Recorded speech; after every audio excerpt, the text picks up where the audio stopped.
பிராகில் நடந்த உலக பாலியல் மருத்துவர்கள் மாநாட்டில் மிக முக்கியமான ஒரு விஷயத்தை பற்றி பேசினாங்க. வயதானவர்கள் அப்படின்ற கோட்பாடே மாறிக்கிட்டு இருக்கு. யார் வயதானவர்கள்? முன்னெல்லாம் 50க்கு மேலே ஆனால் வயதானவர்கள்னு சொல்லிகிட்டு இருந்தோம். அப்புறம் 60க்கு மேலே, இப்போ 70க்கு மேலே.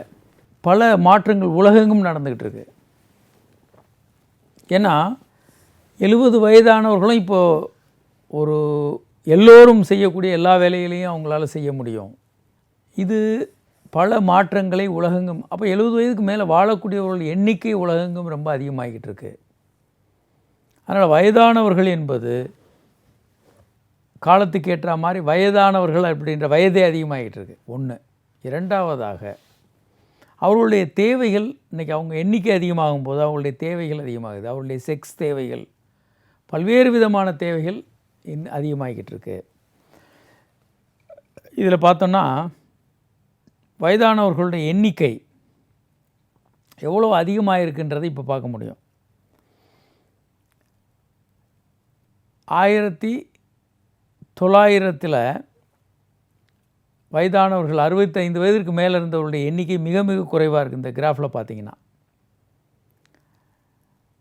இப்போது 2040 20களில் இது கிட்டத்தட்ட 15% பாப்புலேஷனில் வயதானவர்களாக இருக்கிறாங்க.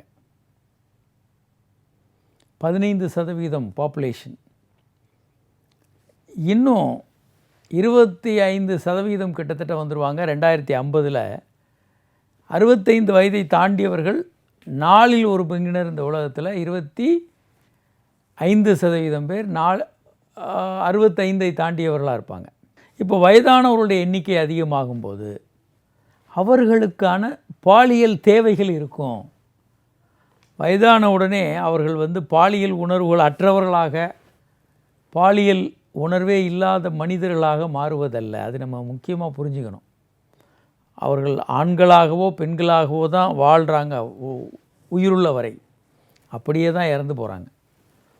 இடையில் பாலினம் அற்றவர்களாக, பால் உணர்வற்றவர்களாக அவர்கள் என்றுமே இருக்கிறதில்ல. அப்போது வயதானவர்களுக்கான பாலியல் தேவைகளை மருத்துவர்கள் கவனிக்கணும். நம்ம வயதானவர்களுக்கெல்லாம் அது தேவையில்லைன்னு நினைக்கிறோம். இளைஞர்களுக்கு, இளம் நடிகர்கள் நம்ம பார்க்குறோம். இளம் நடிகர்கள், இளம் நங்கைகள் பார்க்குறோம் சினிமாவில். அந்த துடிப்பான அழகான நங்கைகள், நம்பிகள் தான் செக்ஸ் உணர்வோடு இருக்கணும்.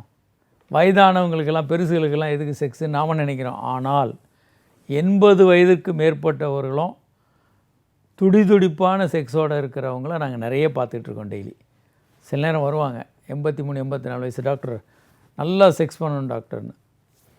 அவங்க பார்ட்னர் வேறையாக இருக்கலாம். பார்ட்னர் இளம் பார்ட்னராக இருப்பாங்க, 30 வயசு 35 வயசில்.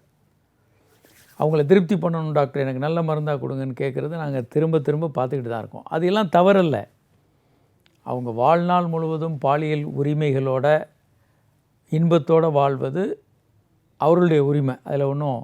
அப்போ இந்த விஷயங்களை சமாளிக்கிறதுக்கு, இதை அவர்களுடைய தேவைகளை சரி செய்வதற்கு இளைஞர்களுக்கு, மருத்துவர்களுக்கு ஒரு புரிதல் வேணும். அதற்கான சிகிச்சைகள், அந்த மாதிரியான விஷயங்கள் ரொம்ப தேவைப்படும்.